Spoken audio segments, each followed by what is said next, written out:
again, like I always do, unannounced live. So I'm just going to hang out here and see if anybody shows up. And if you do, you do. If you don't, you don't.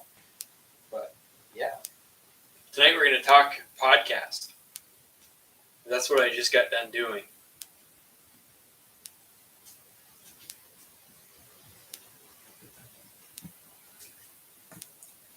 All right, so, all right, we got a couple people in. Anthony Rubio, Denver Black. Hey, what's going on, guys? It's amazing how this YouTube thing works, where you guys just all of a sudden get a notification and boom, here you are. It's awesome. So anyway, the YouTube thing, so Trapping Today YouTube channel, I think I've got like 4,200, 4,300 subscribers or something like that. So there's a lot of people just turned on the notification. That's hilarious. What are the odds? So yeah, there's quite a few people on here. It's funny because some of these videos, I just like, I throw things up from the trap line, like one of the Martin videos says 40-something thousand views. I'm like, where do these people come from? There's not even 40,000 people I would have thought would have been interested in Martin trapping in Maine. But anyway, so got quite a few subscribers in the YouTube. I've done a fair number of videos, nothing like extremely popular or anything other than, a few of the Martin and Beaver videos. But really the reason I wanted to bring this up about the podcast is because this YouTube stuff, in terms of like what I do in trapping, is probably about 10% of what I do in terms of producing trapping content, maybe even a little less than 10%. The vast majority of my time is spent on the Trapping Today podcast. So I was kind of shocked. Hey, Northern Trapper from Alberta, what's up? I was shocked the other day when I was at the Maine Trappers Association Fall Rendezvous, getting together with a bunch of other trappers, and I had guys come up to me, people that listen to the podcast, hey, what's up, and then all of a sudden I have guys that, hey, come and introduce themselves and say, man, I love your YouTube videos, and that's, I love what you got going on. This is great. This is awesome. Blah, blah, good to meet you. And there were a couple of people who found me on YouTube and had absolutely no idea there was a podcast. And it was shocking to me because I spend 90+% of my time in producing trapping content in the Trapping Today podcast. So I thought, wow, I really need to do my homework here, and I got to actually start talking more about this podcast and let people know that I actually do this. So, a lot of people do know, obviously, there's about 1,500 trappers every week listening in. And that's, in the summertime and the really slow time, that can go down to 1,000 or 1,200 in the first few weeks after the podcast airs. Of course, over time that will grow and you get more. And then during the trapping season, it's like 1,500 to 1,800 downloads per episode, and that can go quite a bit higher if I get like certain guests or certain topics that really a lot of people are interested in. You tend to see more downloads there. So there's a fair number of people, a good steady audience. We're looking, as far as total downloads on the podcast, I think I'm closing in on 300,000 downloads, and it's been going for about 3.5 years. So it was a thing that I started a while back. We'll talk a little bit about the history in a minute here. I'll get to this, the chat comments. But it's grown slowly over time, and it's been a labor of love for the past 3.5 years, approximately, going on 4 years this winter. And I've been talking recently about maybe slowing things down and changing what I've got going on with the podcast for several different reasons. I don't know if I'll get into all of them here, but mainly the primary thing is a limited amount of time to do this stuff and desire to focus my effort and time on things that I really enjoy doing, trapping, outdoors related, and also are going to provide some kind of return. Because as much as I love doing this, I have a wife and 3 young kids to support and a full-time job and a lot of other ideas and things that I got going on. And I I have a lot of dreams and ideas and thoughts about things that I want to do in life that I can't do with a full-time job. And so, it would be nice 15 years down the road, maybe to be closer to maybe being able to retire, something like that, have that freedom to be able to do that if I wanted to. And so I'm trying to find things that I can, ways that I can use my time to be productive and produce, something that's going to benefit me in the future while also being enjoyable and benefiting you guys, benefiting the trapping community, which is something I'm really passionate about. So, yeah, all right, let's catch up with these.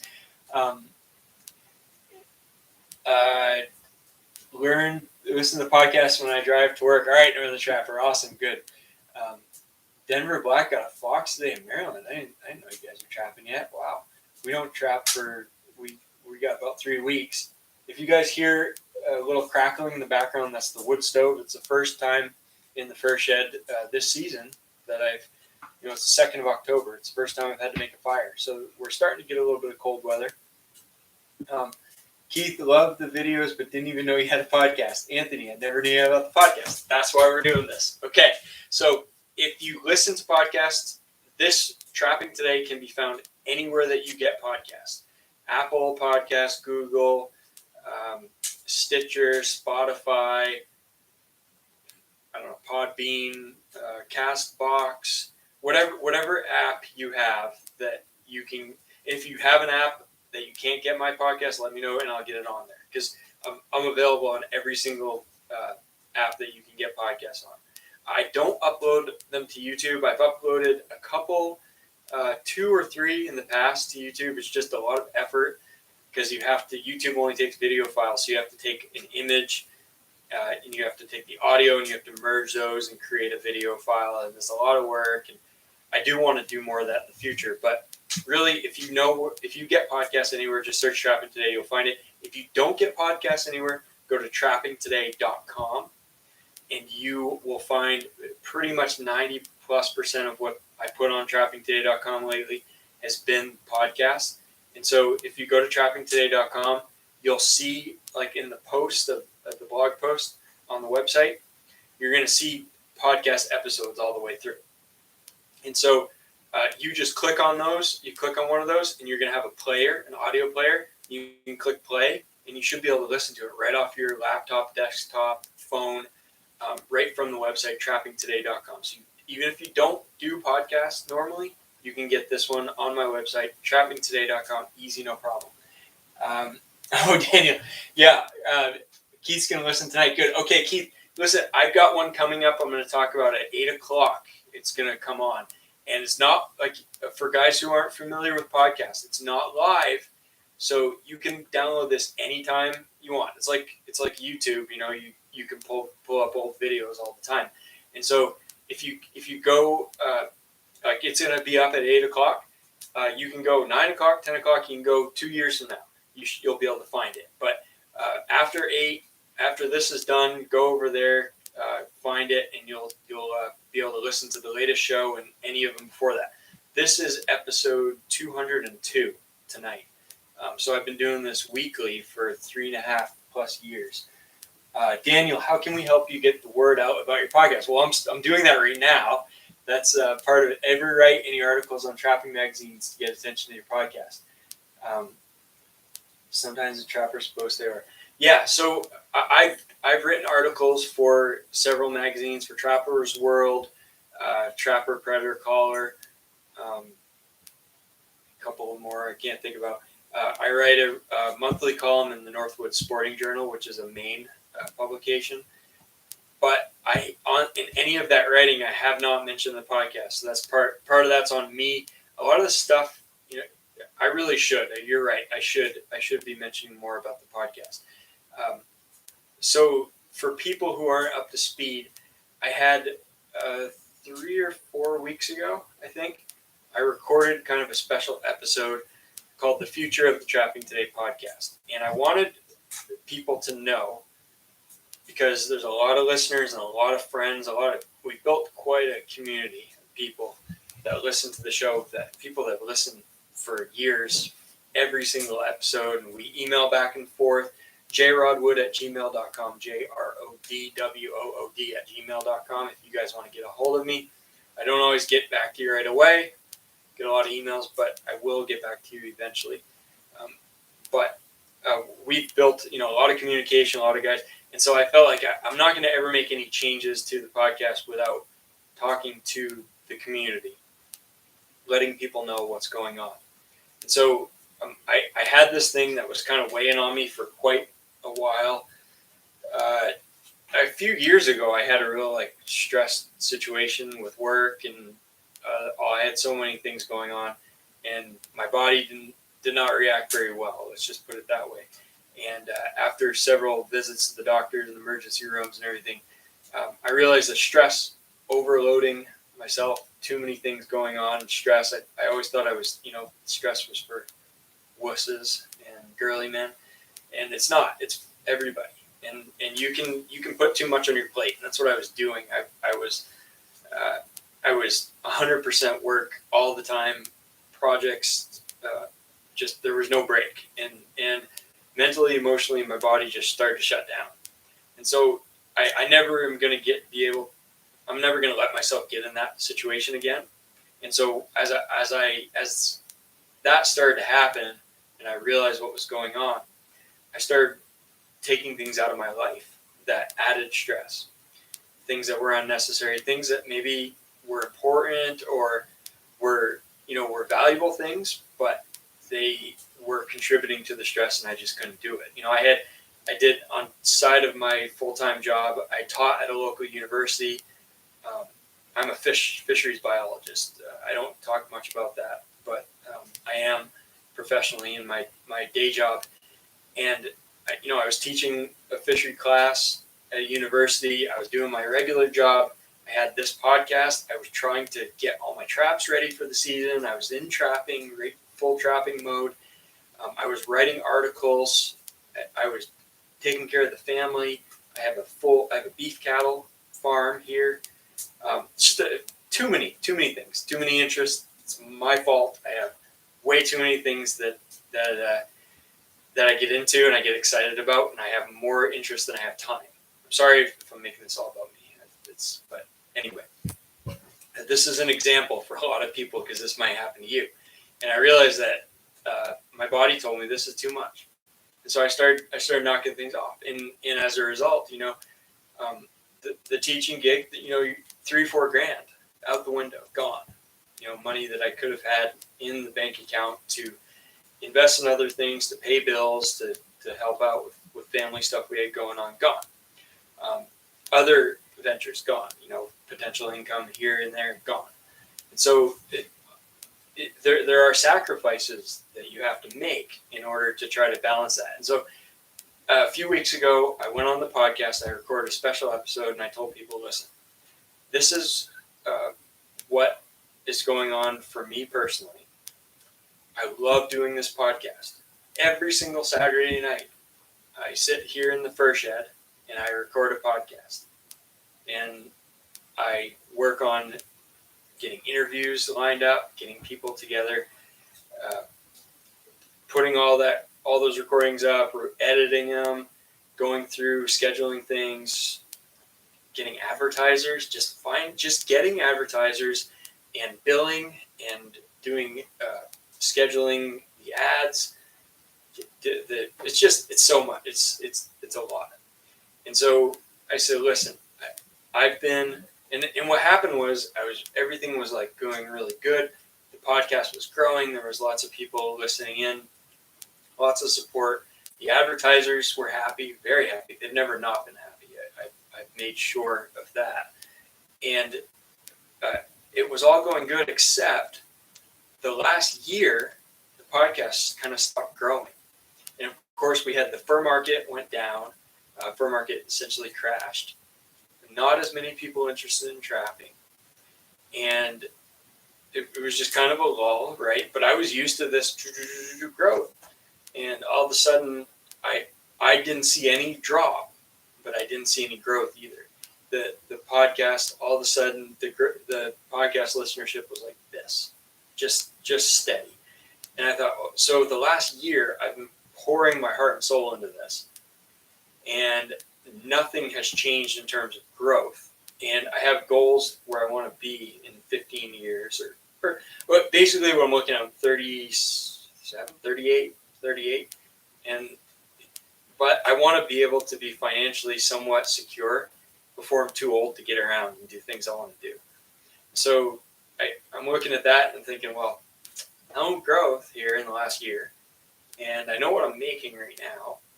And does this mean in the next 5 years, 10 years, we're going to be right in the same spot, not any further ahead? I've got about 50 other things in the back of my mind that I've been wanting to do for the last 10 years, and I've never had time to do them.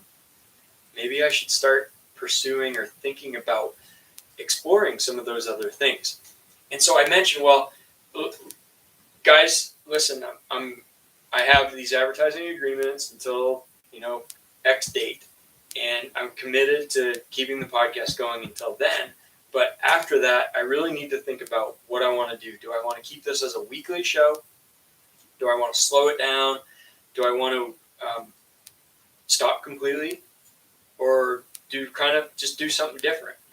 So I got tons of feedback. Like, I think the first 2 days I got 20, 25 emails, 30 emails from people, like all different, like, oh, a lot of people, I understand what you're going through. This is, it's too bad. It's unfortunate, but I get it.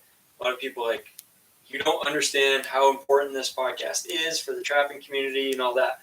And basically there was a lot of emotion because a lot of people really enjoy it. And so, which was interesting to me because I kind of knew that in a lot of ways, but in other ways, you don't realize how important things are to certain people.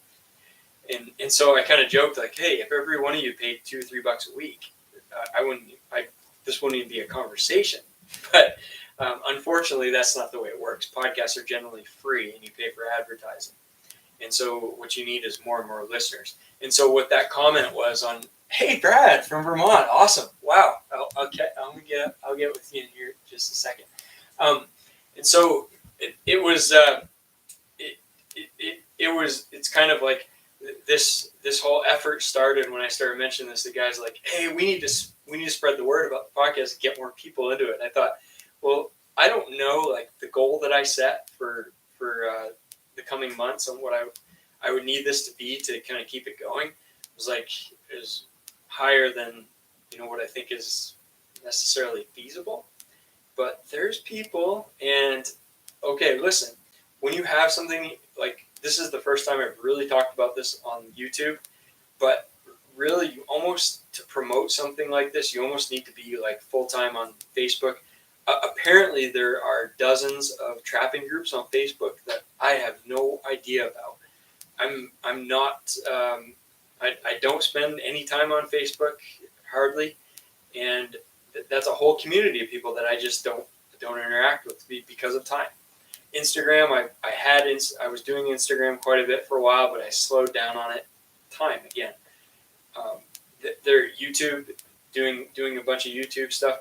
There's just, you could spend, in order to properly promote, a lot of time on all of these platforms in order to actually get people on board and listening to your show. And personally, I'm really not much of a promoter. I know people who are really good at talking business, and they talk the same thing over and over again about their company, their business, what they do, what they offer, their message, if it's a charity or just someone that's trying to accomplish something, even not even financially, but just something that it's important to them. People are really good at that, and I feel it like for me, it feels like I'd be kind of too much of a used car salesman trying to tell people, or it gets old. It's like, yeah, I mentioned the podcast, but I don't want to just pound it. Hey, I got a podcast. The reality is I probably need to do that more. So I'll be working on, this is part of that.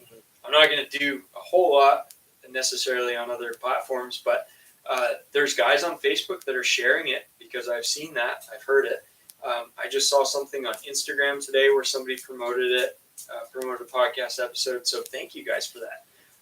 That's what you can do. You can get on whatever platform, whether it's Trapperman for some of you guys, whether it's Facebook, YouTube maybe, or Instagram, whatever platform you happen to spend a lot of time in, and let your buddies know. Hey, you guys ever check out the podcast? Maybe give it a listen. All right. Daniel, that's kind of what I was thinking. Magazines, articles are great. Advertising, for me, it's kind of, I don't know, to pay for advertising space, it's a little bit difficult to make the economics work there to actually, how many listeners are you going to get by putting an ad in a magazine, like a physical magazine? Let's be honest. Some of us, like myself, I subscribe to pretty much all of the trapping magazines, the physical magazines. But the average subscriber is probably at least 60 years old to those. Most of the people that age 60, 70 years old are not listening to podcasts, and they're not watching YouTube videos. There's some that are, don't get me wrong. But if you actually look at return on dollars on those magazines, if you're advertising like lure and bait, if you're advertising traps, trapping supplies, that's great. But I wonder about something like a podcast, if that would be, if you get enough listeners to really make it pay, or make it worth, I think you might be spending a lot of money, not really get very far with it.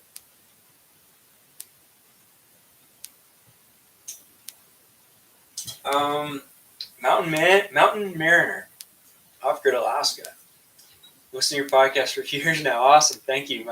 And ads by the left. All right. So one of the things, guys, that you can do to support is trappingtodaystore.com, because that is other than, the biggest thing is just getting more people listening in. But as kind of a side deal, I've started the Trapping Today store where I sell t-shirts and coffee mugs and lures that I make, and a few other items, tan furs that I've caught basically on all these videos, the furs that I've caught in these videos. And so if you do want to go to trappingtodaystore.com, place an order. It's been amazing the last 3-4 weeks. People have really gotten on board and been purchasing a lot of stuff. I've actually been doing a heck of a lot of work here. And Judith and Dan, I see you're on here. Thank you for buying that Beaver lure. I appreciate that. Yes, self-promotion does feel weird. Yes, it does. But yeah, I've been making a lot of extra lure, just trying to keep stuff in stock from selling on the store. That's the only place I sell it. So that's been a good thing. Brad Roy, happy to see your internet is allowing for more streaming content. Good luck this season. Yeah, Brad, I appreciate that, and I really hope that I'm looking forward to seeing some emails and some pictures from you on your trap line. So I want to see some fisher and traps. I'm excited for you, and I hope that you are successful this year. So that's the other thing.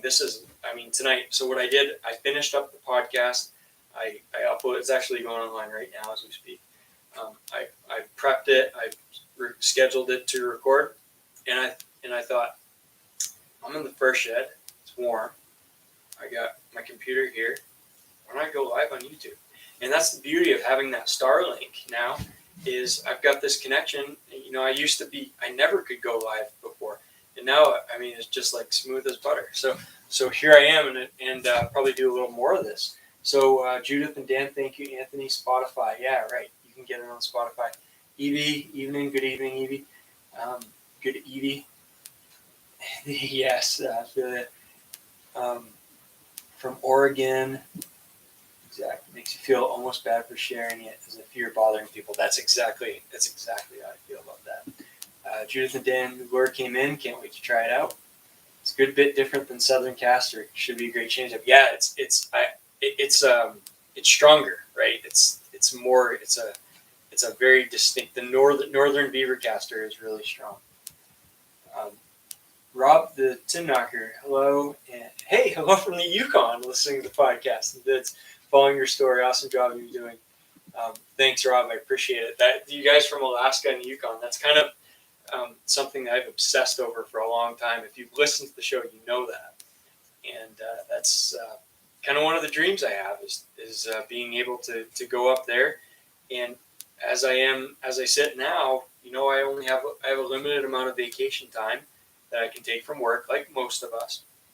And really, something I would really love to do is to spend a winter out in the woods trapping, out of a cabin in the bush.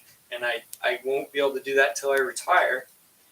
And if I go to 65, I'm going to be a little bit, potentially maybe, not as physically able to do that as I want to. And so that's kind of part of my whole deal, is trying to have the financial independence to be able to retire early, do that. Anthony, I want to go live, but I need one kid. Oh, really? You can't? Okay, so when I started with YouTube, you could monetize, and then like almost right after I started, they put in this thing where you had to have 1,000 subscribers and a certain amount of watch time in order to monetize your videos. And so I sit there and I worked for months, a couple months anyway, and just cranked along, and finally got there.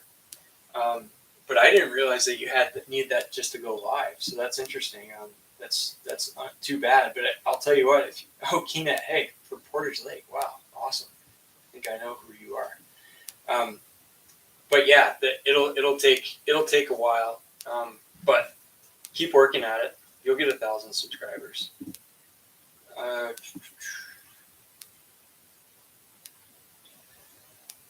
Anthony definitely needs some. I was looking for more strong caster lure. All right, yeah, I had to raise the price on it. Beaver caster is just outrageous, and I started.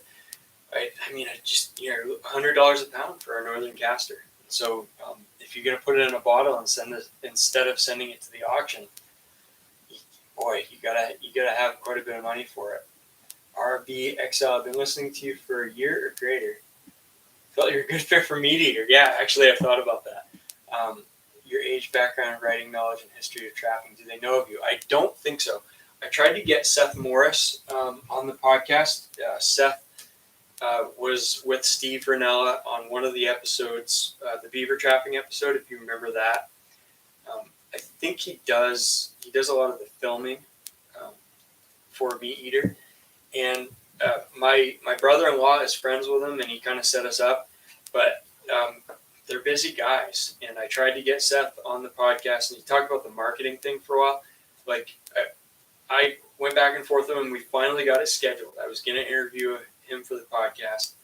I thought, this is a great opportunity. We'll get a trapper who's on Meat Eater, part of the Meat Eater crew, and kind of start a conversation with them, get to know each other and all that. And who knows, maybe I'll be able to do some stuff with those guys in the future. Well, he canceled. He had something going on, and then he didn't get back to me for a few other instances, and I felt like I was the used car salesman, so I stopped. But you just motivated me, so RBXL, I'm gonna get a hold of Seth again and see if I can get him on. I'd love to have Steve Ranella, but obviously Steve is quite the big timer, and I think it'd be hard to get an hour of his time to get on the show. But you never know. I figured, start at the bottom, work your way up. But I've had several people, younger trappers especially, who actually discovered trapping through Meat Eater and then discovered this podcast, that were really encouraging me to try to get in touch with them, and felt that was kind of a good fit. I don't know if that's the case. I don't feel as though I'm quite anywhere near that level. They listen to my show, and they're probably going to figure that out pretty quick, but you never know. And I don't know whether it would work for me either. I don't know if a lot of those guys, what happens is they kind of become integrated into that whole ecosystem of Meat Eater, which is a whole group of podcasts and businesses and clothing, outdoor wear, and media and TV shows. It's crazy. It's incredible what they have built.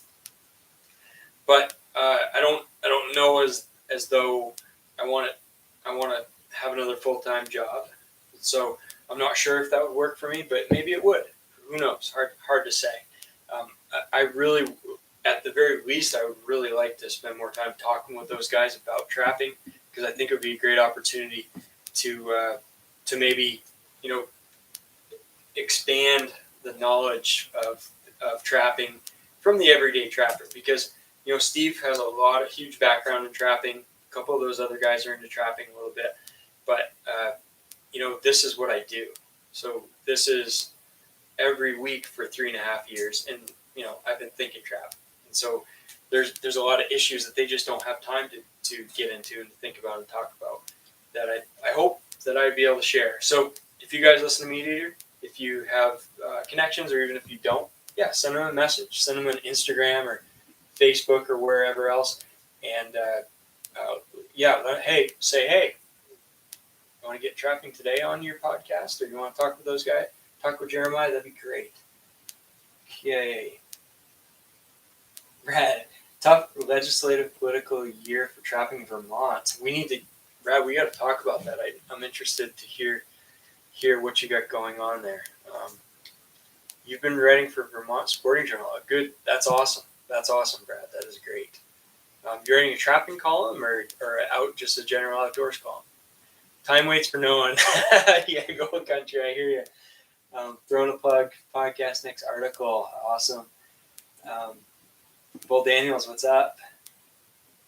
Favorite Conibear brand? Well, Anthony, my favorite Conibear brand would be Boyle. I think Boyle are the best in terms of quality, but in price, they're a little bit out there. And so I don't know as I have a Conibear brand that I'm really in love with right now. I like Bridger because I feel like Bridger is a good compromise between quality and price. However, I do use a lot of Dukes, and I crap on Duke traps all the time because I really I think the steel quality, I think a lot of the quality has a lot to be desired, especially in foothold traps. I think that they've copied a lot of traps. They copied the MB550. They copied essentially almost copied the TS85. I don't like that. However, I do know that nothing's original and nothing was patented. But that being said, I use Duke. My 330, go-to 330 is Duke, because I can buy a dozen of them for, I can't remember how much it was, but it's cheap. You can get them cheap. They work fine. They do the job. And I'm on a budget. So I'd say for just budget trapping, the Duke Conibears are good. For quality, if you don't have theft issues, if you're not worried about that, if you've got some money to spend and invest, I'd say go for Boyle. If you're looking somewhere in between, probably Bridger. That's my opinion. Tom Miranda would be cool. Yeah, I should get Tom on the podcast at some point. That'd be cool. Hey Naomi, what's up? What animals do you seem to profit? I don't profit off of any of the animals. Zero. The profit is from doing YouTube videos, doing podcasts, doing writing, and selling the lure. That's where the profit is. So unfortunately, that's a fact of life. Beaver Caster has been good. Beaver Caster has been paying quite a bit of the gas bills. Actually, this year, this spring we had a short season, and I trapped probably. I don't think I went more than a mile from the house. I did most of my stuff on foot, and I got like $300 worth of Beaver Caster. Not much for pelts. The pelts are going to Moyles. They're still in the freezer. But that's profit is not really a good word here in trapping right now. Coyotes were selling pretty good for a while, and the eastern coyotes kind of dropped. So I still have some that are unsold at the auction. Had some that sold for far less than they would have. So I'm just trying to rack my brain here and try to think about profit. And, I'm not really thinking of anything that we profit off of as trappers.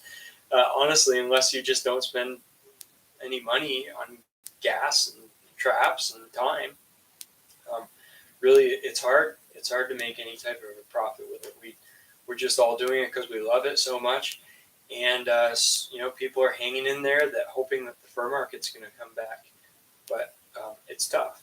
I think you could do pretty well on beaver if you caught the beaver, sold the castor, the oil sacks, sold the meat, the carcass, and took the pelt, got it tanned, made mitts out of that tanned beaver fur, which they make an awesome mitt, and tried to sell those at kind of a higher end market. You're talking $300 to $400 for really good beaver mitts.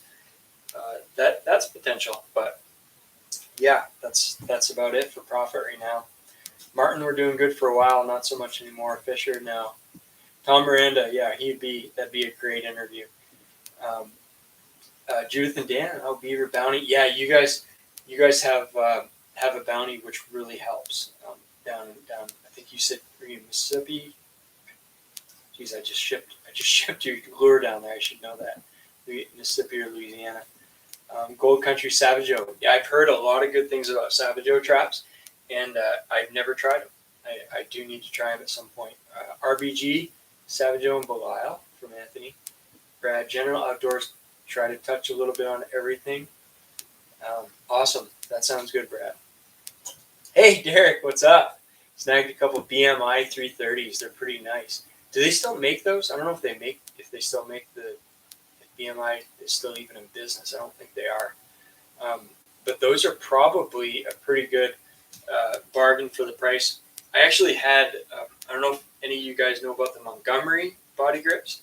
So they made some, I think it was in the 80s, somewhere around there. They were they must have been Terry Montgomery from Bridger, the inventor, the originator of Bridger Traps and Montgomery Fur Company, I think. I'm not sure, but anyway, I could be wrong there, but the Montgomery traps from the 80s, I picked up a bunch of traps from a guy about a year ago, and I had a pile of these Montgomery 330s. I must have had like 4 or 5 dozen of them, and they were a really good looking trap. And I don't know what they sold for new, but they were like a really good quality trap. It looked like there was just nothing wrong with them. I needed the money, and I sold them all on eBay, and I did pretty well on them for used traps. But I figured those would be a pretty good trap, and probably similar to those BMIs. Duca's new 850, yeah, I think that's a copy of the TS, but they're fork coils with the wider jaws. Yep. They're doing some new things. They're having some good. They're putting out some good products and new products. I'm still sore about the whole copying the MB550 personally. But that's just a personal thing. I try not to. It's funny because like if I ever want Duke, I could never have Duke as an advertiser on the podcast just because of that. Because I honestly don't like that. But you just gotta, it's my opinion, and a lot of people like them, and they're coming out. A lot of people are using those Duke 550s, doing really well with them. They're catching a lot of coyotes, and they're priced right. I just don't like it. YouTube's coming down hard on hunting channels. Maybe trapping channels are next. I'm not sure. I like the idea of being pretty much. That's the beauty of the podcast and trappingtoday.com. I own it 100%. You go to trappingtoday.com, and there's no gatekeeper that tells me what I can and can't put on there. So if it all comes down to that, that's where I'll be. I'll be right there. Ain't gonna go anywhere. But for now, YouTube is a great place to find you guys that wouldn't find me otherwise. And all the podcast outlets and stuff is kind of the same way. But yeah, it is getting harder. Anything I've done a lot of skinning videos. I've done marten, fisher, beaver. Whatever I've done with skinning, they've demonetized. And so I was, making a couple bucks on a video showing people how to skin a fisher. People have never skinned a fisher before. They're in a state, like Wisconsin or whatever, where they can only catch, or Pennsylvania, they can get 1 or 2 fisher. and they get the first one, and they're all excited. But oh, what do I do? How do I skin it? Well, I get a video. Same with Martin, showing you exactly how to do it, start to finish, how I do it. Not the only way to do it. Demonetized because YouTube thought that was disturbing and it wasn't appropriate apparently. And so there's things like that are frustrating. You just gotta work around it. Selling tanned is where the money is if you don't flood the market. If you don't flood the market, I know of several cases where the market locally has been flooded. Do you use beaver meat for food or otherwise? Walleye 2012. Yes, I eat beaver, and in the springtime, well, really any time of year, but basically when I have a lot of beaver coming in at once, I can't take care of the meat all to eat, prep it to eat. In that time frame, you got to get the stuff cooled down in the fridge or in the freezer pretty quick. And as you might imagine, we're busy trapping. In between work, trying to get traps checked, get beaver skinned, get everything taken care of. And so what I typically do is the first few beaver I catch, I'll take as much meat as I can from them. I'll take the back straps, I'll take the front quarters, the hind quarters, and I get a pretty good amount of meat. And that all goes in the fridge or the freezer, usually the fridge, because we eat it right away. The quarters will go in the crock pot with a bunch of like barbecue sauce, onions, a bunch of different spices. It's awesome. It's excellent. The back straps will be fried in olive oil and spiced up with a bunch of stuff like garlic, salt, and onion powder, and maybe a little bit of pepper. Depending, my kids don't like that hot, spicy stuff, but a little bit of pepper spice and stuff like that. Red pepper, it's really good with it. But anyway, it's awesome. But after a while, I get really where I'm cranking. I get a lot of beavers and I can't take care of them. I cut the back straps out and I save the back straps to eat, and then the rest of it goes either to trapping bait for myself or like one of the guys on here from Porter's Lake. Maybe he gets a few beaver carcasses from me. Maybe somebody else gets a few. Maybe I keep them for my trap line. I freeze what I can. The rest of them I cut into chunks. Sometimes I'll salt them or put them in sodium benzoate to preserve them and put them away for trapping season. But not very much gets wasted. Sometimes you get too many. You got to toss them in the woods. They still don't get wasted. The fur bears eat them. The birds eat them. All the critters take advantage of them. But yeah, I do try to save as much meat as I can.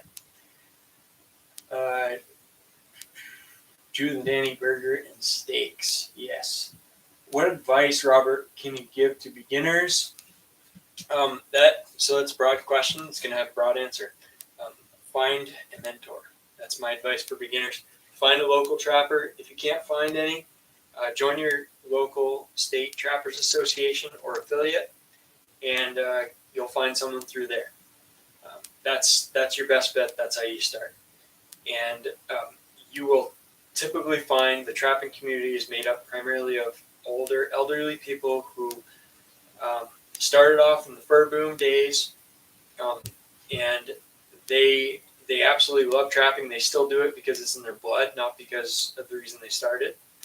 And they're afraid to see it go, and they want more people, younger people, to get into trapping, and so they're willing to go out of their way. Most every older trapper that I know that's still doing it is going out of their way to teach new trappers. They would love to have someone to mentor, so find a mentor.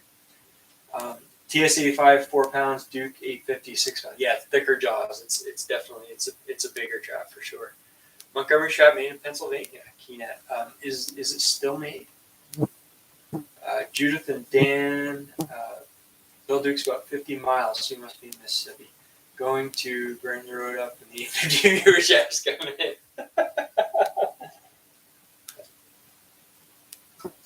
Plan on buying one and doing a video on them. Okay, that's how do I get rid of? Can I get rid of that stuff? That's spam, obviously. Put you in. I don't know. I've never done this before, so I apologize. But we got some idiot on here. Oh, sweet, delete it. Awesome. Okay. Let's see if I can read the rest of these. Derek sold a few beaver carcasses to a coyote hunter. $5 a piece helps pay the gas. Absolutely. I even heard someone that said they were paying $10 for beaver carcasses, either for hunting coyotes or to feed dogs. So but five's pretty standard, and it's great. Coyote whacker, what's up? Bull Daniels, troll, it's funny. People ask me all the time, do you have antis, or do you have people that spam you? You have issues with that? And I don't say too much because I don't want to kind of jinx it, but I'm really fortunate that we haven't had that. As far as people, they'll say, "Oh, I'm going to come to your house and kill you and your kids." Well, they know every trapper has guns in their house, and so it's probably not a good idea to start with. And second, people are just, people. It's easy to say things. It's just I got that commonly for a while. Need to hide that troll from the chat. I think I deleted it.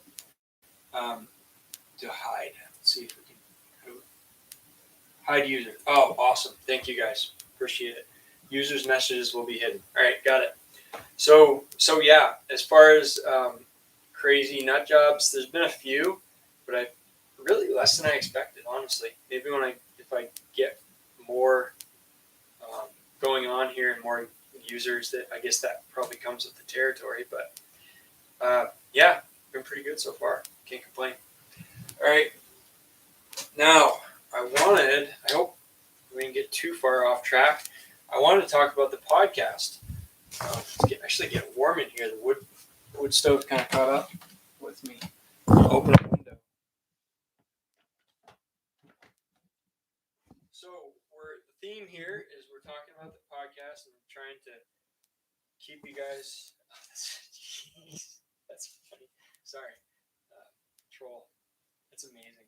It's amazing. Why would somebody do that? I don't understand.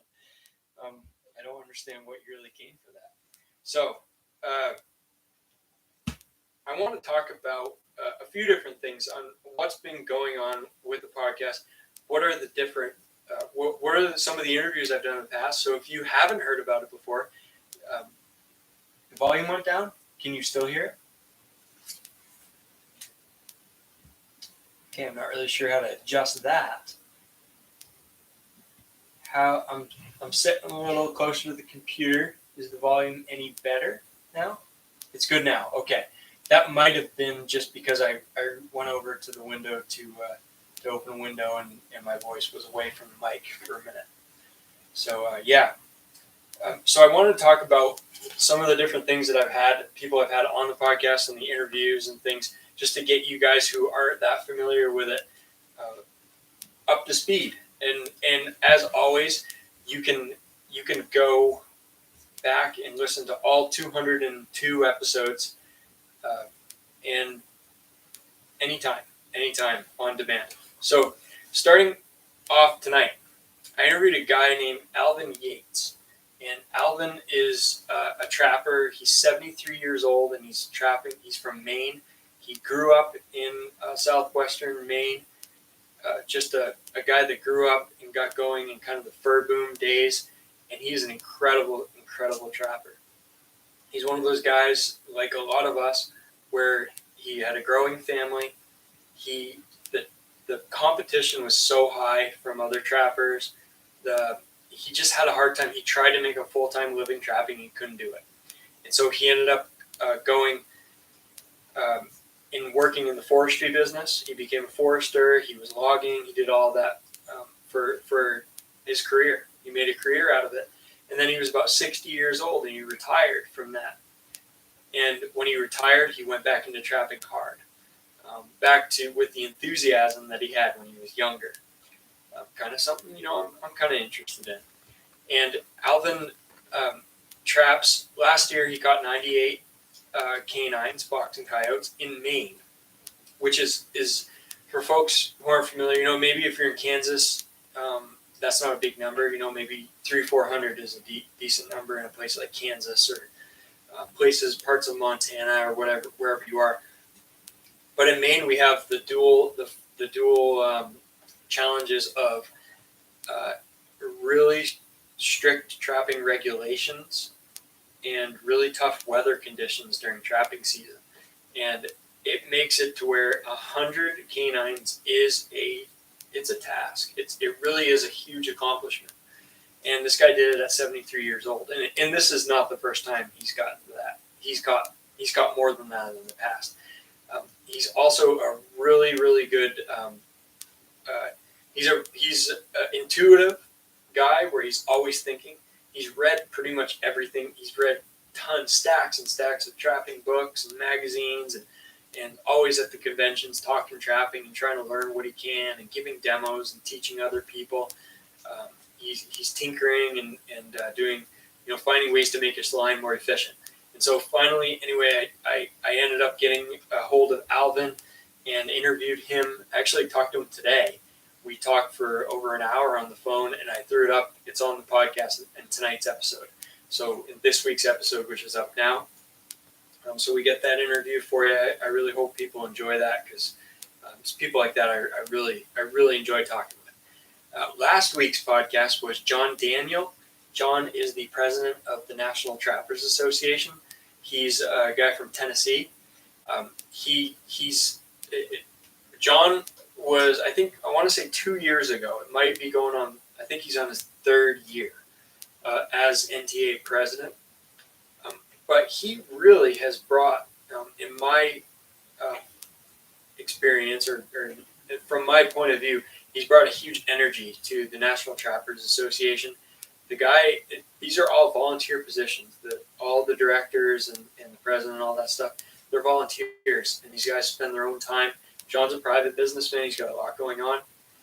But he is very, very dedicated to protecting, preserving, promoting trapping for us and for our children's generation. And so he's done a lot of stuff. They've worked together with other organizations to form coalitions and try to fight all these anti-trapping initiatives. Unfortunately, New Mexico is still up in the air. They banned trapping on public lands in New Mexico. It's a sad thing. The NTA is working on some legal things, lawsuit around that. I won't say any more than that. John didn't want to talk about it in detail. I think anytime you're in some sort of a legal situation, you probably shouldn't share too many of the details while you're in the middle of it. But anyway, they're needless to say, they're working really hard to protect trapping rights.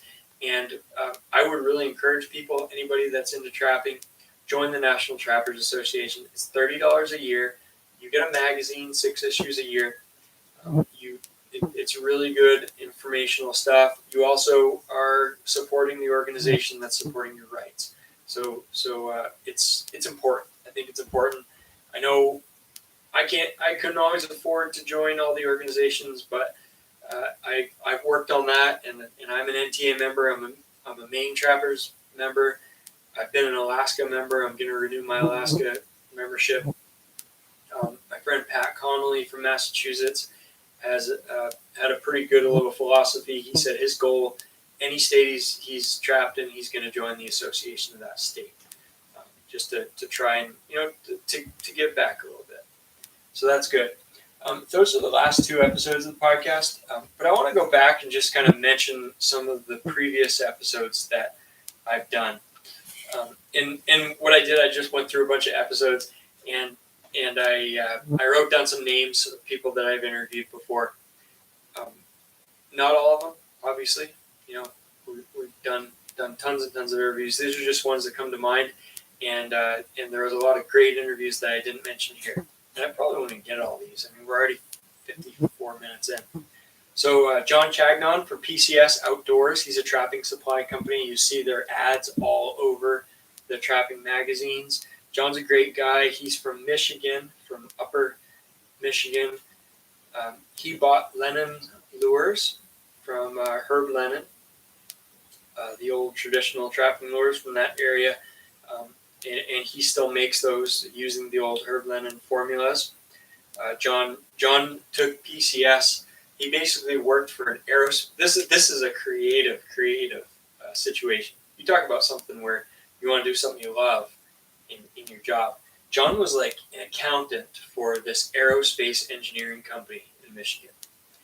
They built parts for government aircraft, I think, or parts for aircraft.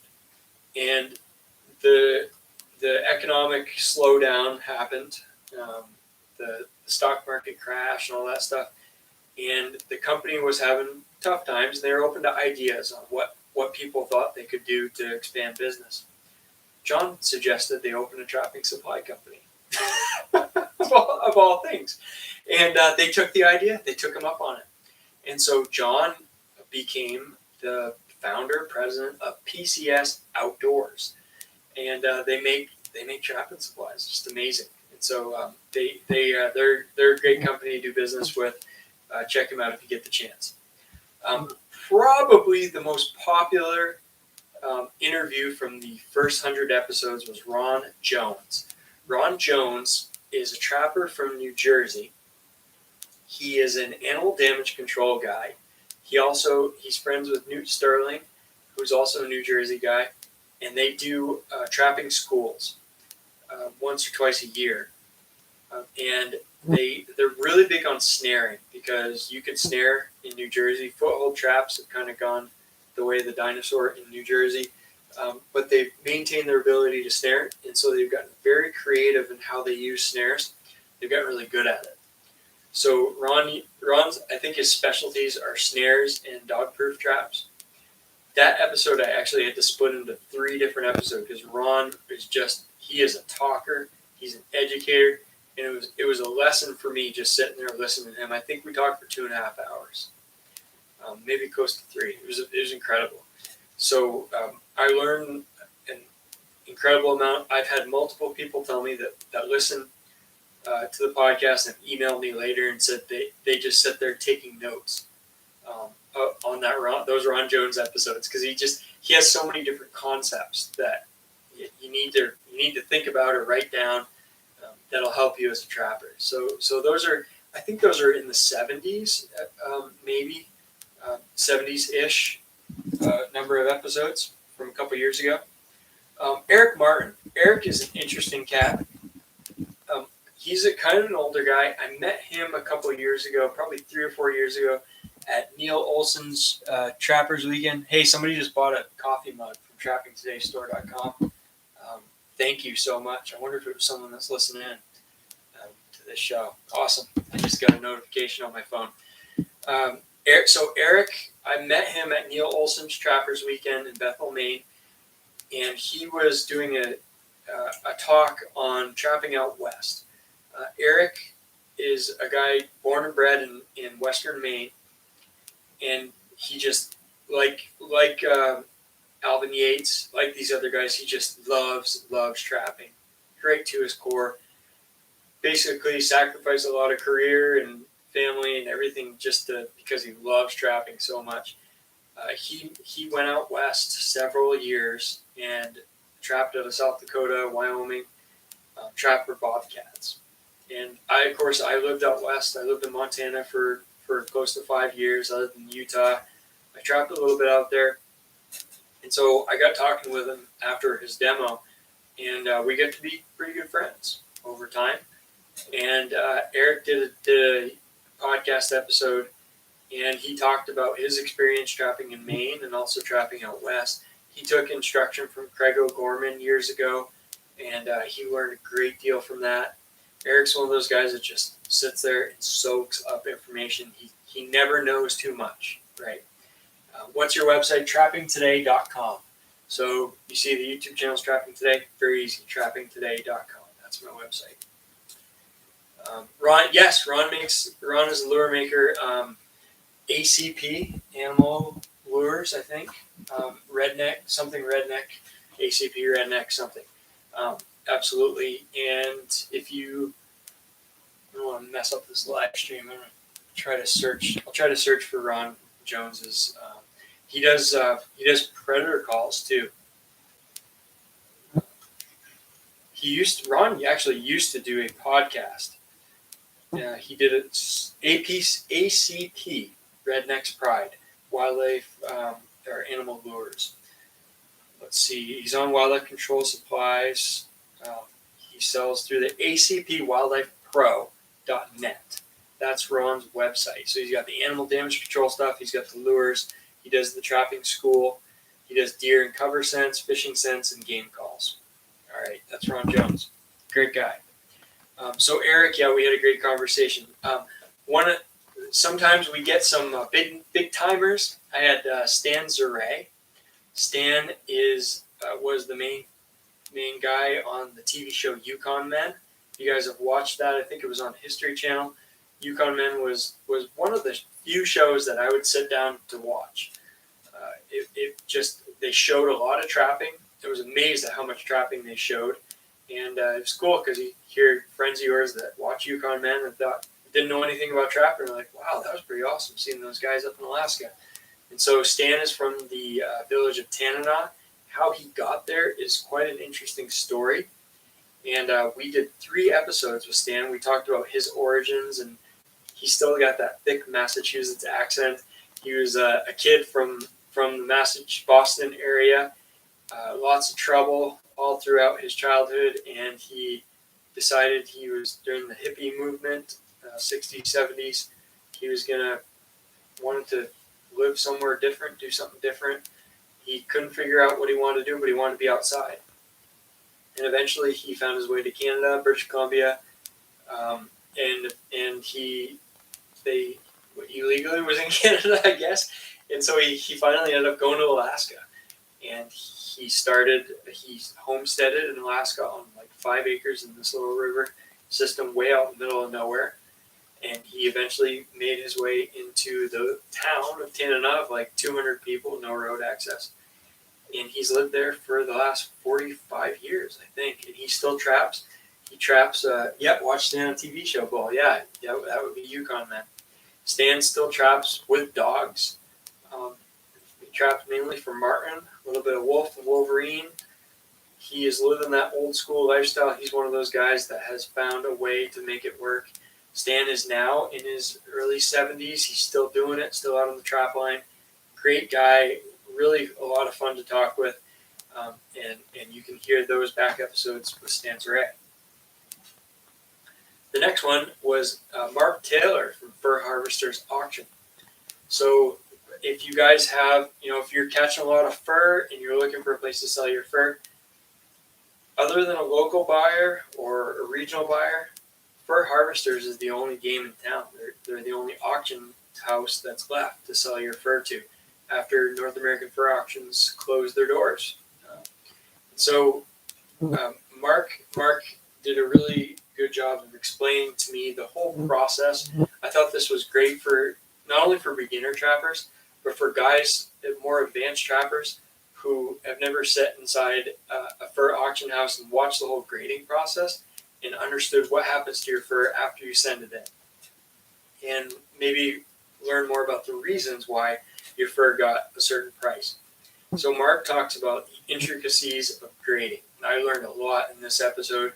I think it was about 45 minutes long or so, where he did the ins and outs on all the different pelt quality, the colors, what the market is looking for, and why certain furs from certain parts of the country can grade in particular lots, and how that whole lotting process works, how the whole fur auction thing works. FHA is still going. They actually were an advertiser on the Trapping Today podcast. They stopped because they had to cut all their advertising budgets. And I hope they can come back and return. I hope they can get out of this low fur price environment. Really, right now, I think I sent some fur to them just to help them keep the lights on. Really, I mean, because we need as many markets as we can get, and it's great to have a place that you can send your fur. Neil Olson has always said, in a high market, the best place to sell your fur is the auction. In a low market, the best place to sell your fur is a local buyer. And we need both of those. We need the auction. We need the local fur buyers. We've lost most of our local fur buyers. We need to keep the ones we have. So hopefully we can keep that going. Judith and Dan sell ours at the State Trappers Association. Yes, those are great opportunities. Cusco, hey, I'm at a man to where I can't even pronounce that, but you got to get in touch with me. Judith and Dan, yes. So the great thing about the state auctions is the local fur buyers are the ones that go through and buy your fur. And so you're helping support them. And also the state association typically gets a cut out of the auction proceeds, and it helps to run the association, and it's a big fundraiser for them. So that you're benefiting multiple different ways by selling at those state auctions. The other cool thing is you get to hang out with other trappers. You know, you get to sit there and bring your fur in and talk to people about how their season was. People look at your fur. You get a chance for them to provide maybe some feedback on your fur. So lifelong Alaskan, the Yukon is a scary place at times. I'm a Cusco boy. So jrodwood@gmail.com, JRODWOOD@gmail.com. If you would not mind sending me an email, I've been to Alaska. I went to Fort Yukon. I trapped out of there winter before last. If it's another thing, if you listen to the podcast, you listen to myself and Jim Furman on our entire journey there. I spent 3 weeks going to Alaska, trapping out of the bush, middle of nowhere, lynx and wolverine mainly. Awesome experience. I've talked to different people up and down the Yukon. I got friends in Fairbanks, but I don't know anything about the Cusco Club. And I've read books. I've read books about old-time trappers and explorers in that Kuskokwim area. I know there's a guy on Trapper Man that posts a lot that lives in McGrath, but I really don't know anything about the Kuskokwim. I'd love to just maybe chat with you a little bit more about that, because it's an area that holds some interest for me. I'd love to hear more about it. All right. Now, moving on, continuing with the whole theme of famous, I guess, people. If any of you guys have watched the TV show The Last Alaskans, by far my favorite show. That was on Discovery Channel. I think it was on Animal Planet, and then it went to Discovery for 4 seasons. The Last Alaskans documented families that were trapping in and around the Arctic National Wildlife Refuge, which is in northeast Alaska, in the Brooks Range. Incredible area.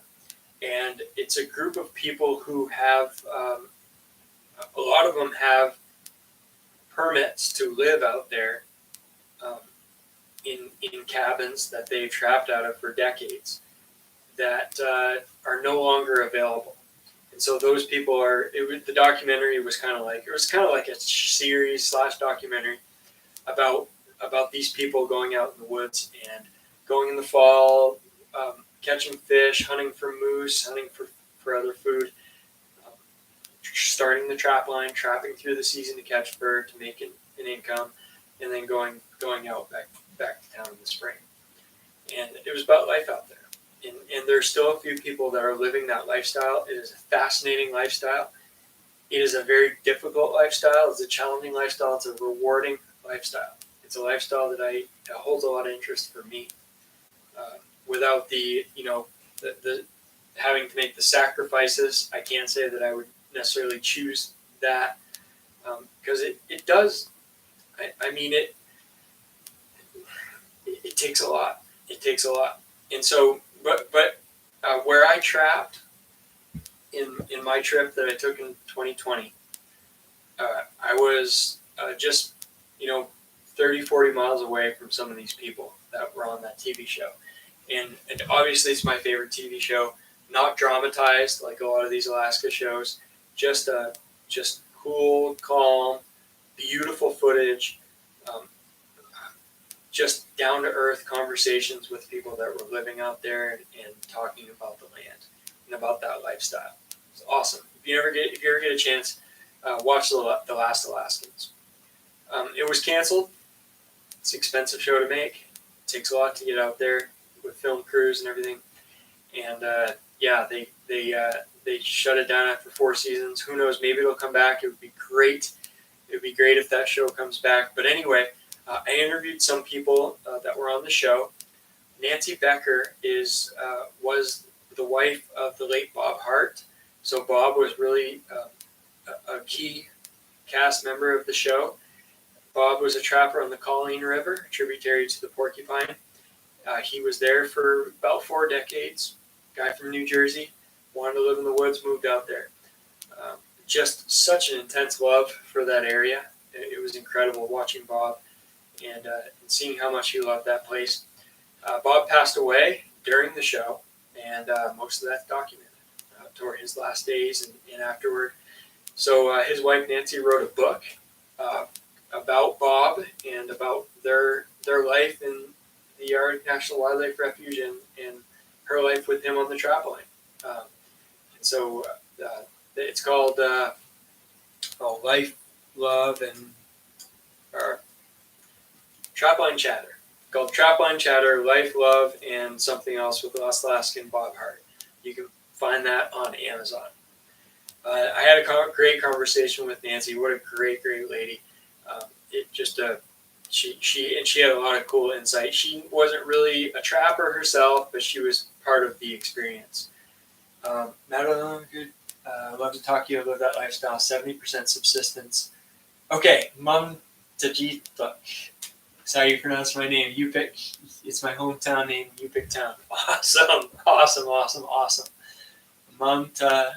Mamtagit. Look. Mamtagit. I'm gonna work on that. All right. Please get in touch with me. I would appreciate that.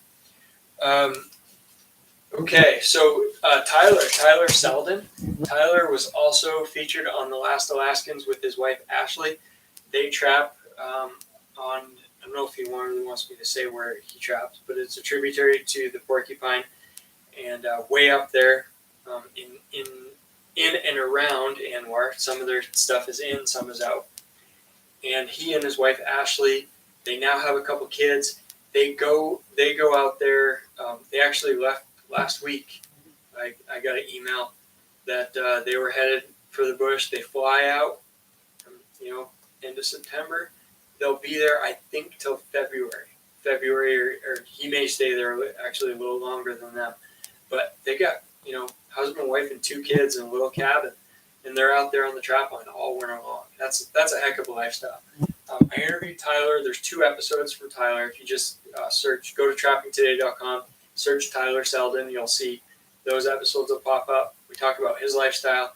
Kid from Nebraska. Fell in love with the Alaska wilderness lifestyle, and he went up.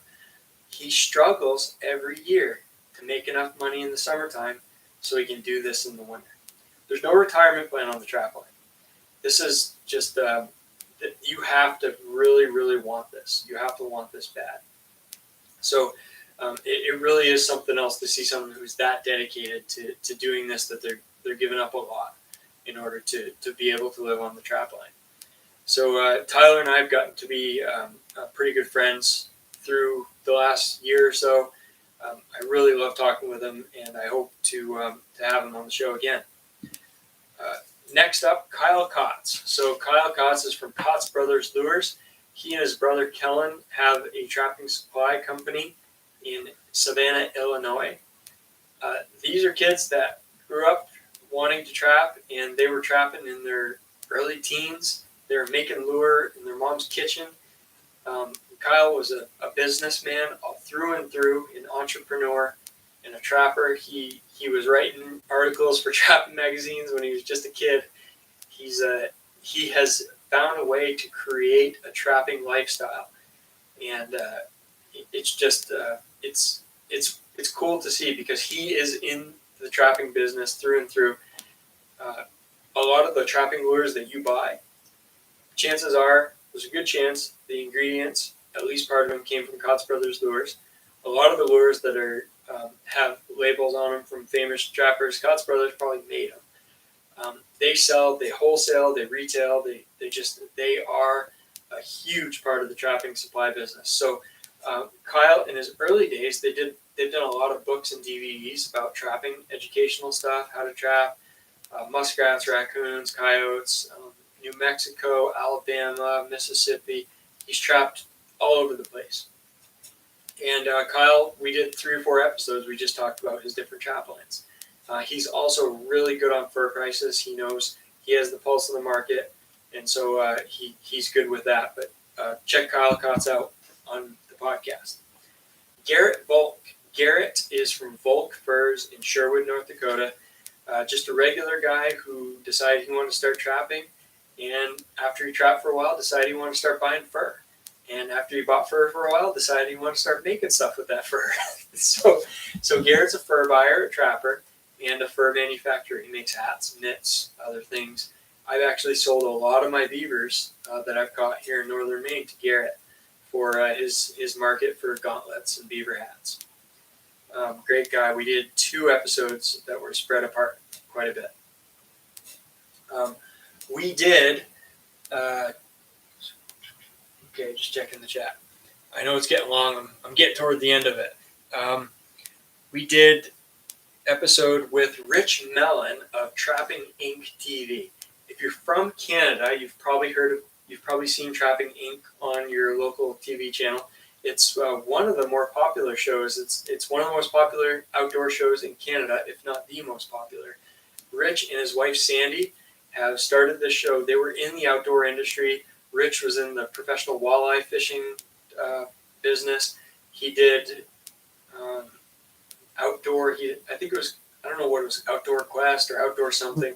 He did an outdoor TV hunting show for years, and he decided he got into trapping at a later in life. He bought a trap line there in Alberta, and he started filming and created a trapping show, him and Sandy, Trapping Inc. It's blown up on TV. You can also get it on Amazon Prime. You can probably get some of it on YouTube. And Rich is just an awesome guy. He's an entertainer. He really is a down-to-earth guy. A lot of fun to watch, a lot of fun to talk to. We did a long conversation. We talked for like 3.5 hours. And we split that. I think I did 3 episodes with Rich. The first 2 were mainly just trapping. The third one, we got into a little bit more of the business around trapping. John Sunderland, new episodes of Trapping Inc. started this week on the Pursuit channel. So if you have the Pursuit channel, go ahead and check them out, Trapping Inc.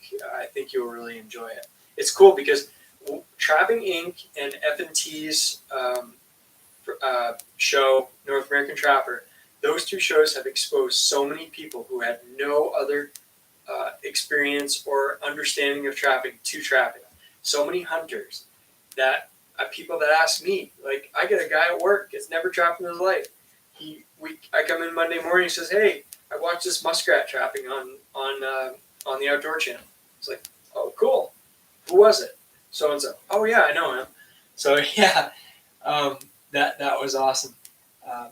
Laneway, well, I can't believe I had the connection to watch on the wait list for Starlink. Yes.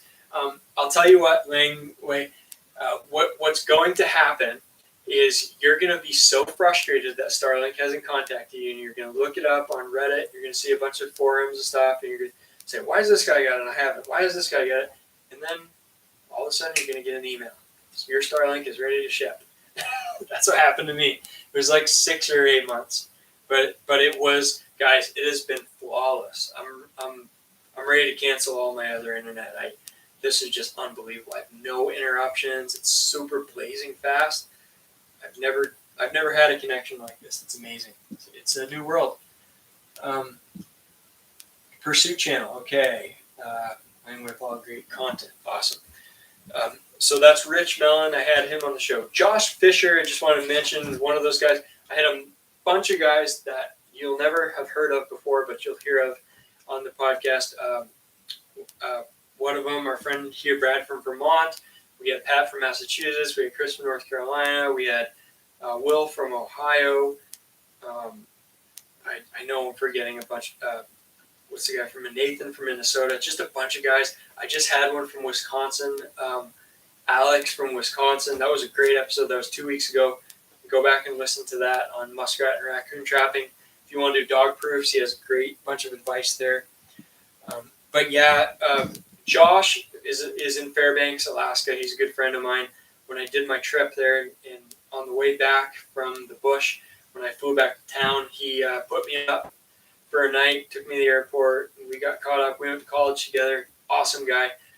We did several episodes. We did a couple on his trapping, his trap line. We did some on fur sewing, making garments. Josh has started Fisher Furs. It's not really an official company yet, but it probably will be. He has learned to sew fur from some of the native ladies that he's met through friends that are really, really good at this, been doing it for generations. And he works a job where he's on the road a lot. And when he's on the road in the evenings, he doesn't have a lot to do other than just, what are you going to do? Sit around and watch TV? And so he sits down and he works on sewing fur. He's made hats, he's made knits, he's made a bunch of stuff. And I've got a bunch of ideas for him to work on we've been talking about. But several of you guys have sent him. I know Bruce from up here, Northern Maine, sent him some of the beaver pelts from this winter. He sent them to Boyle. They came back. He sent them to Josh. Josh made the mitts. They came back. He loves them. Just absolutely loves them. I have 2 pairs of mitts. I'm gonna put one up for sale at some point on the Trapping Today store. I just haven't gotten around to it, and I hate to part with them. They're gonna be expensive, but boy, there's nothing. If you're in a cold climate, nothing can compare to real fur mitts. And these prime Maine beaver, Alaska beaver, any northern beaver, they're really hard to beat for warmth and fullness. So Josh interviewed me one time just about, I think we talked marten trapping and just bounced ideas off each other, and that was fun. One I threw up there was Philippe Willis, because you never know who's going to get into this trapping thing. And Philippe was a city boy from New York, a younger generation. I don't know if we call him a hipster necessarily. I don't know if that's a derogatory term or I don't know what that generation. Millennial, maybe a little newer than millennial. He's probably in his 20s, maybe late 20s. I'm not sure. But Philippe was a film guy in New York City. He owned a film production company, and he's an artist. And he moved to the hills of Virginia to get away from the city. And he started doing his artwork full time. He started doing it and started growing and growing. And now he's a full-time artist living in the Blue Ridge Mountains, Virginia, in Appalachia. And the guy is incredible. So if you go to trappingtodaystore.com, you'll see I have a t-shirt for sale. Prized mustelids of the North American trapper. I call them mustelids. I call them mustelids. They're the weasel family. Weasel, mink, fisher, marten, wolverine, otter, badger. The weasel family. We got a t-shirt, and Philippe did all this artwork of all the different species. It's just awesome. He did an incredible job. It's got Trapping Today on the top. You can get that on trappingtodaystore.com for $25. Free shipping. Shameless promotion there. But yeah, Philippe is an incredible artist, and he's the last person you'd think that would get into trapping, but he did. He listened to the podcast. He got hooked on trapping. He had interesting first experiences with trapping from his standpoint, someone that's a city boy and just never killed an animal before. We had that conversation. We had the conversation about that feeling that you get when you kill an animal, that feeling of guilt mixed with that feeling of accomplishment and that fulfillment that you get when you harvest an animal. It's a confusing thing. We talked about it a lot. Philippe has his own podcast called Our Numinous Nature, where he talks with people all the way from trappers to plant people, naturalists, even he's into like the witchcraft, like weird stuff. He's all over it. Philippe is an interesting character, and he's a great guy, and I still communicate with him regularly. And you can find him on the show. Ryan Boyle. This was one of our most popular episodes. Was Ryan from Boyle Make It Tannery. He runs the show there. and he went full in depth on the tanning process in detail, from the time a fur gets into the tannery to the time it gets shipped out. And it was complex. It's unbelievably labor intensive. I learned so much in that episode. I know everybody else did too. It was awesome. Ryan was a great guy to interview, excellent communicator, and he hit the nail on the head. And he showed exactly why he has to charge what he charges for tanning. He showed me exactly why I don't really want to do this myself. I mean, there's some things that you can do pretty simple, but to have a real good professional tan, awesome. Hippie City's like, yeah. Oh man, he's a good guy. Wish Trapping Inc. uploaded still on YouTube. Yeah, so Rich got kind of upset. YouTube was censoring him, and the whole thing with kids not being able to show kids and stuff. It was tough for him, and he was getting demonetized a lot. And I think he just got frustrated, and he got his own thing. So I think it's called locals.com. If you go to Trapping Inc., you can find it, and you pay a certain dollar per month. I should probably do this. He's probably doing pretty well. But you pay a certain amount per month, and you have exclusive access to a bunch of their content, stuff they can't put up on YouTube or whatever. They have a community in there. I probably ought to even subscribe to it, but it's a great thing. But that's probably why you don't see him on YouTube anymore. We have lots in Oregon, especially Portland. Yeah. So, but one of the good thing is a lot of the people that we might have looked down on or thought they're too different than us in the past, these people are a lot of the new people getting into trapping. We have a lot of millennials who are wanting to get back to nature, wanting to be sustainable, wanting to produce their own food and clothing. And what better clothing in cold climate than fur? And so there are people that I've talked to, people who have actually one coming up. Actually, let's go on the next one. Jeff Traynor. Jeff is with Fur Bearer Conservation. I had him on several episodes of the podcast. FurBearerConservation.com. Jeff does an awesome job. He's a trapper from New Hampshire, animal damage control guy. He is an incredible communicator. Some people have told me I'm a pretty good communicator. Jeff blows me out of the water. He can talk, and he can talk elegantly, and he can communicate the message of trappers. And Jeff teaches a trapper education course there in New Hampshire every year. And he has told me, and actually several other people, one in Maine, I think Vermont, and one other state, they said their trapping courses are full. And you wouldn't believe the amount of people who are this millennial, back to the land, maybe hipster, I don't know, that generation that has a small farm and they want to learn to trap. They want to trap just for their own consumptive use. We need those guys. The ranks of trapping are dying. We really, really need to show more people what we do. The more people that know about what we do as trappers, the less of a bad thing it becomes. Because anytime something's in the dark, people think there's something wrong. Yeah, we kill animals. We harvest animals for their fur, for their meat. It's sustainable. It's regulated. It's not unethical by almost anybody's standards. So come look at what we do.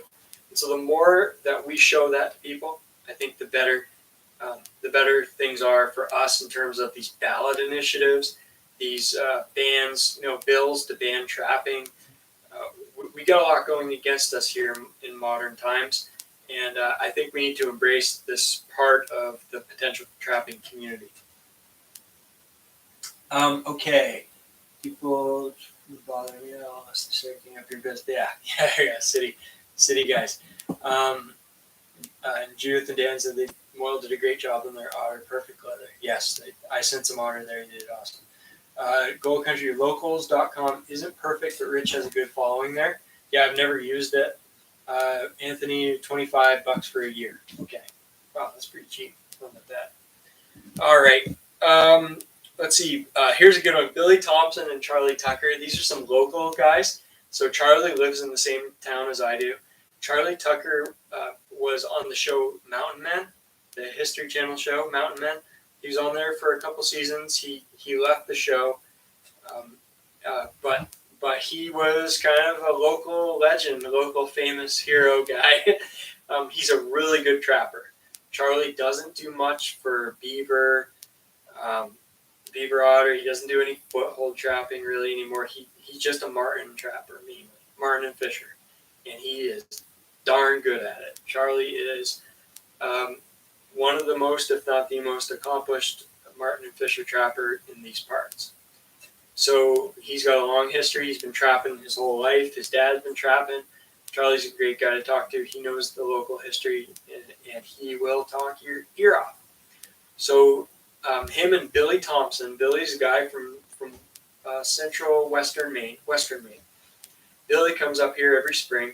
I've had him on like 6 episodes, 5 episodes, 6 episodes, something like that, of the show. He is a beaver trapper. He loves it. This guy he's in his 70s. He loves trapping more than anything in the world.